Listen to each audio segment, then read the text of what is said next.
नमस्कार दोस्तों, मैं रोहित कुमार और आज आपको बताएंगे कि सीएम सोरेन सरकार किस तरीके से झूठ पे झूठ फैलाए जा रहे हैं।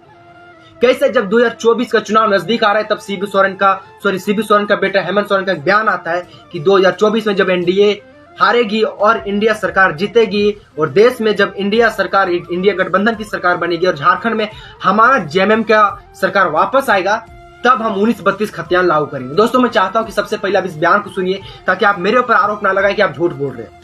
अब बयान को सुनिए, बयान में क्या कुछ कह रहे हैं। ये बयान हाल ही का है, 2-4 दिन पहले जब वो डुमरी विधानसभा गए थे बेबी देवी को जिताने के लिए। हाँ, हम लोगों ने 1985 पास किया है, तुम लोग 1932 का पास करके दिखाओ।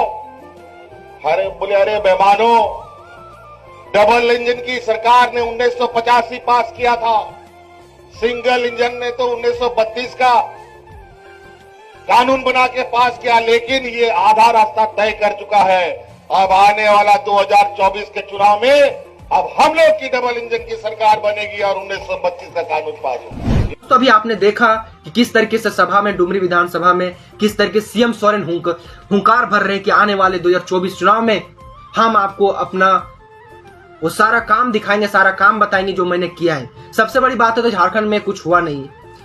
और दोस्तों, अगर हुआ है तो मैं बता दूं कि सिर्फ और सिर्फ युवा के ऊपर लाठीचार्ज हुआ है। अगर हुआ है तो बुजुर्गों के ऊपर धोखा हुआ है। अगर हुआ है तो सभी झारखंड वासियों के साथ धोखा हुआ है। अगर हुआ है तो हमारे बच्चे, जो छोटे नन्हे मुन्ने प्यारे बच्चे जो सरकारी स्कूल में पढ़ने जाते हैं, उसका भविष्य के साथ खिलवाड़ हुआ है। दोस्तों, मैं आपको ये सब सारा बातें क्यों बता रहा हूं, क्योंकि अगर आप शिबू सोरेन का बेटा हेमंत सोरेन का बयान सुनेंगे 2019-20 में जब वो चुनाव लड़ रहे थे, वापस मुख्यमंत्री बनना चाह रहे थे, उस वक्त झारखंड वासियों को क्या कुछ कह रहे थे। हम चाहते हैं कि आज इस वीडियो में सारी बातें हो जो शिबू सोरेन के बेटा हेमंत सोरेन ने किया था और कैसे सिर्फ और सिर्फ जनता को धोखा दिया है। मैं चाहता हूं सबसे पहले उस बयान को सुनिए। मैं सुनाना चाहता हूं आपको दोबारा, अगर आप सुने भी हुए हैं तो। लोगों ने निर्णय लिया है कि सरकार बनेगी, हम लोग 3 लाख रुपए का आवास देंगे और ऐसा आवास देंगे जिस घर में पानी भी होगा, बिजली भी होगा, पंखा भी होगा, माँ बाप बेटा बहू के लिए अलग अलग कमरा भी होगा, रसोई घर भी होगा और शौचालय भी उसी के अंदर होगा। ऐसे वो कह रहे हैं कि जितने सारे गरीब हैं झारखंड के अंदर, जिसके पास पक्का मकान नहीं है, उसको 3 लाख रुपया मिलेगा, जिसमें 2 रूम, बाथरूम, लेटरिन और किचन, सारे ऐसे माँ बाप के लिए अलग अलग कमरे होंगे। मतलब तमाम सारी बातें जिससे हम जो कर नहीं सकते, जो नामुमकिन है, उसको मुमकिन बनाने के चाहत में, वोट के पाने के चाहत में शिबू सोरेन का बेटा हेमंत सोरेन का बयान को सुन के आप भी हंसेंगे। लेकिन उस वक्त झारखंड वासियों को लगा था कि हाँ भाई, सोरेन परिवार मुझे कुछ दे सकता है। उसने वादा किया था कि हर झारखंड वासी में जो बेरोजगार है उसको 5 लाख नौकरी मिलेगा। जब तक नौकरी नहीं मिलेगा, वो भी नौकरी 3 साल के अंदर। अगर नौकरी जब तक नहीं मिलेगी तब तक हम 5,000 भत्ता देंगे। लेकिन इसमें कुछ हुआ नहीं दोस्तों। उसने कहा था कि हमारी सरकार बनते 1932 खतियान को लागू करेंगे, फिर भी सिर्फ और सिर्फ झारखंड वासी के साथ धोखा हुआ है। किसी को कुछ नहीं मिला, ना किसी को रोजगार मिला है, ना ही किसी को घर मिला है, ना ही किसी को कुछ और मिला है, और ना ही स्कूल में कुछ सुधार हुआ है। आज भी झारखंड का शिक्षा वहीं का वहीं है जहां आज से 20 साल पहले था। हमने बिहार से झारखंड लड़ के लिया था कि मुझे झारखंड अलग चाहिए, क्योंकि बिहार सरकार झारखंड का जो छोटा नागपुर एरिया है उसको देखना नहीं चाहती थी। और आज भी वही हो रहा है जो 20 साल पहले था। दोस्तों, आप सोचिए कि 20 साल पहले जो नेता, जो विधायक बना था, जो मुखिया बना था, आज वो 20 साल बाद जब वो मुख्यमंत्री बन चुका है, जब वो एक बहुत बड़ा सितारा बन चुका है, उनका परिवार को देखिए, उनका घर को देखिए, आप उनका बेटा बेटी को देखिए कि वो कहां पहुंच गए हैं। उनका बेटा बेटी को देखिए कहां पढ़ रहे हैं। आपके बच्चे, आपके परिवार, आपके भाई बहन, आपके जितने सारे परिवार कहां पढ़ रहे हैं। आपका जो सरकारी स्कूल पहले था आज था, कितना डिफरेंट आया है। आप जो करते थे और आज जो कर रहे, कितना डिफरेंट आया है। पहले की शिक्षा व्यवस्था, स्वास्थ्य व्यवस्था, आप कानून व्यवस्था, जो भी देखना है आप झारखंड इतिहास में उल्टा के देख सकते हैं। कुछ भी नहीं बदला है, कुछ भी नहीं बदला है। अगर आप धनबाद की ओर जाएंगे, भौरा की तरफ जाएंगे, तो इसमें कई सारे एरिया मिलेगा आपको कि जहां पे सिर्फ और सिर्फ सारे जमीन उसको लूटा गया है, गरीबों के साथ शोषण हुआ है, और झारखंड सरकार वोट बैंक के लिए कभी किसी को कुछ नहीं बोलती है। बड़ी बड़ी कंपनी झारखंड में आकर ढाबा बोल रही है, लेकिन झारखंड सरकार चुप रहती है। और एक सितारा है जयराम महतो, जो हर तरफ जाके आवाज उठा रहा है, चाहे जाति कोई भी हो, धर्म कोई भी हो, चाहे हिंदू हो, मुसलमान हो, सिख हो, ईसाई, बौद्ध हो, जैन हो, दलित हो, कोई भी हो, सबके लिए आवाज उठा रहा है जयराम महतो। और जयराम महतो दबाने के लिए सारे हमला भी हो जाते हैं, कभी बम फट जाता है, कभी कुछ हो जाता है।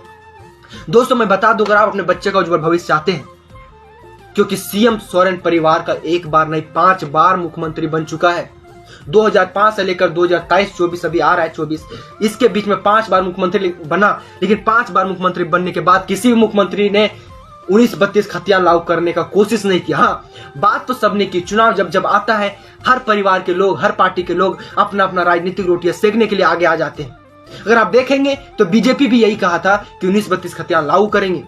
सर, अपना जो विधानसभा है, रांची विधानसभा, वहां पे डेली हंगामा होता है कि हम करेंगे। लेकिन क्या बीजेपी भी 2 बार सरकार बना चुकी है? जब झारखंड अलग हुआ था उस वक्त भी बाबूलाल मरांडी जी का सरकार था, अर्जुन मुंडा का सरकार था, और जब कुछ साल बाद फिर वापस रघुवर दास की सरकार आया, उसके बाद भी 1932 खतियान लागू नहीं किया गया। इसलिए पता चलता है, चाहे बीजेपी हो या कांग्रेस हो या जेएमएम हो या लोकल दल कितने सारी पार्टियां हो, कोई भी आपका भला नहीं कर सकता है, कोई भी नहीं कर सकता। सबको अपना राजनीतिक रोटियां चाहिए। दोस्तों, 1932 खतियान से किसको फायदा होगा?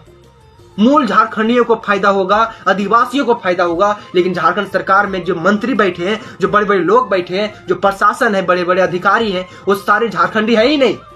वो झारखंड के बाहर से आए हैं, बिहार से आए, कोई कहीं और से आए, कोई उड़ीसा से आया हुआ है। सब बाहर के लोग यहाँ पे परीक्षा भर पढ़ लिख कर वो आगे बढ़े और अपना औहदा संभालें। तो क्यों आपके बारे में सोचेंगे? क्यों? लेकिन एक जयराम महतो है जो आपके बारे में सोच रहा है, आपके परिवार के बारे में सोच रहा है, आपके शिक्षा को लेकर सोच रहा है, स्वास्थ्य को लेकर सोच रहा है। अगर झारखंड को आगे बढ़ाना है तो आप आंदोलन करना छोड़िए। अगर झारखंड को आगे बढ़ाना है तो आप गली गली जाके हेमंत सोरेन मुर्दाबाद करने से नहीं होगा, बल्कि अपने आप को सशक्त बनाने से होगा, बल्कि अपने परिवार को, जो आपके परिवार में नन्हे मुन्ने बच्चे हैं, उनको आगे बढ़ाने से होगा, उनको पढ़ाने से होगा, उनको एक ऐसा शिक्षा देना होगा, एक ऐसा ऊर्जा देना होगा, उनके अंदर ऐसा आग भरना होगा शिक्षा को लेकर, संविधान को लेकर, अपने देश में चल रहे गलत गतिविधियों को लेकर। हम अपना सोरेन सरकार से, चाहे मुख्यमंत्री कोई भी, बीजेपी हो या जेएमएम हो, हम उसे लाठी से हमला नहीं कर सकते, हम उनके साथ अपने लाठी से वार नहीं कर सकते, हम उनसे डायरेक्ट मांग नहीं सकते। आंदोलन करने के बाद पुलिस आएगी, लाठी चार्ज करेगी। लेकिन जब तक अगर आप लोकल मुख्यमंत्री नहीं बनाएंगे, जब तक अपना माटी का मुख्यमंत्री नहीं बनाएंगे, जब तक पढ़ा लिखा इंसान को मुख्यमंत्री नहीं बनाएंगे, तब तक झारखंड का विकास हो ही नहीं सकता है।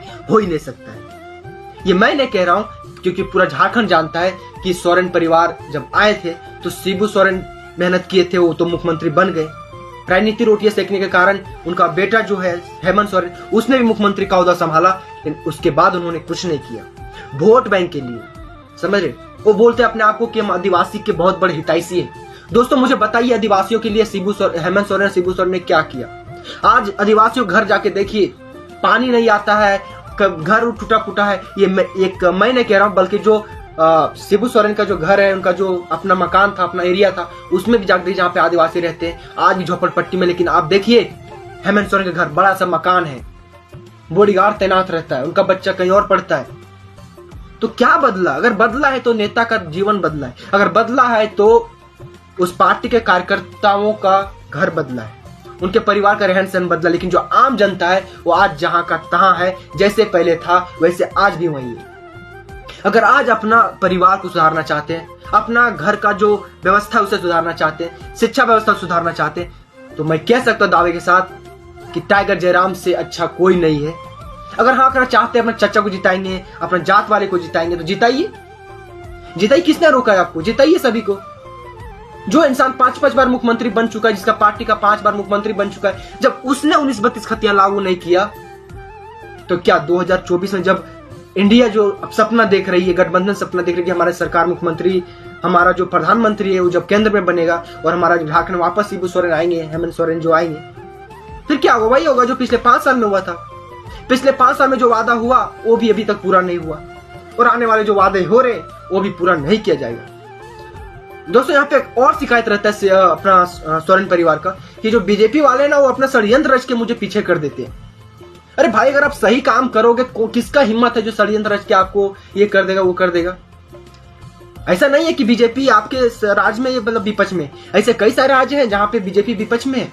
10 से 12 राज्य ऐसे जहां पे बीजेपी विपक्ष में बैठी हुई है, वहां तो ऐसा कुछ भी नहीं होता है।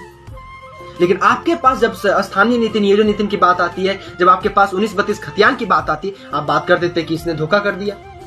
अरे भाई, आप सही से नीति बनाओ ना। आपके मंत्री पढ़े लिखे नहीं है तो उसमें झारखंड का क्या गलती है? आप चुनाव जीतने आते हैं तो बोलते हैं हम ये कर देंगे, कर देंगे, फिर होता क्यों नहीं है? झारखंड के साथ पिछले 20 साल से धोखा क्यों हो रहा है? और अगर झारखंड की जनता, अगर आज आप नहीं सुधरे ना, झारखंड के मूलवासी आदिवासी हम सभी से प्रार्थना करते हैं, अगर आज अभी आप नहीं सोचे अपने परिवार के बारे में, आने वाले 5 साल में वो होगा जो आने वाले 50 साल तक आप सुधार नहीं पाएंगे। अभी तो झारखंड लुटा ही जा रहा है, हर तरफ से बाहरी लोग भर रहे हैं और जो सारे फॉर्म निकल रहे हैं आप देख रहे हैं, हर जगह लिखा रहता है कि अगर आप भारत के निवासी होना चाहिए आप फॉर्म भर सकते हैं। दूसरे राज्य में लिखा होता है कि आप भारत के निवासी के साथ साथ बिहार के भी निवासी होना जरूरी, या फिर झारखंड या फिर उत्तर प्रदेश या जहां का भी वहां का, लेकिन झारखंड में से है नहीं। हर तरफ से झारखंड को बर्बाद किया जा रहा है, कोयला को बाहर भेजा जा रहा है, लेकिन झारखंड के लिए जो कोयला का दाम आता है, कोयला का जो पैसा आता है, उसमें 10% भी झारखंड वासियों के लिए प्रयोग नहीं किया जाता है। तो दोस्तों आपको सोचने वाली बात है, समझने वाली बात है कि जो सोरेन सरकार अभी कह रही है कि आने वाले 5 साल में हम 1932 खतियान को लागू करेंगे, हमारी सरकार बनते ही लागू करेंगे, वो 2019 में भी यही कह रही थी, 20 में, आज भी यही कह रही है। और जो पिछले 5 साल में वादा हुआ वो अभी तक पूरा नहीं हुआ और वापस दूसरे वादे के ऊपर बढ़ रही है। इतने बड़े षड्यंत्र रचा जा रहा है, आपको इससे बचना है और टाइगर जयराम महतो को भरपूर सपोर्ट कीजिए। मैं कहता हूं कोई इंसान एक गरीब इंसान है, जमीन से उठा हुआ इंसान है, गरीबों को देखा है, मसीहा अपने एक एक लोगों को देखा है, जानता है वो कोयला भट्टी में कैसे लोग काम करते हैं, कोयला खदान में कैसे काम करते हैं, उनके पास जमीन ना मिलने के बाद उनके पास कैसा व्यवहार हो रहा है, उनके साथ कैसे लोग आते हैं, उनके साथ कैसे व्यवहार करते हैं, हर गरीबों के साथ कैसे दुष्व्यवहार हो रहा है, वो सारा का सारा टाइगर जयराम महतो जानता है। उसे आप एक बार वोट देके देखिए, मैं कह सकता हूं आने वाले 50 साल तक आप जेएमएम और बीजेपी को कहां फेंक देंगे झारखंड के लिए कोई नहीं बता पाएगा। हाँ, बीजेपी ने देश के लिए अच्छा काम किया है, लेकिन मैं कह सकता हूं झारखंड के लिए कोई भी अच्छा काम नहीं हुआ। जहां अच्छा हम अच्छा बोलेंगे, जब बुरा हुआ है वहां हम बुरा बोलेंगे। अब दोस्तों आपकी मर्जी, आप क्या चाहते हैं?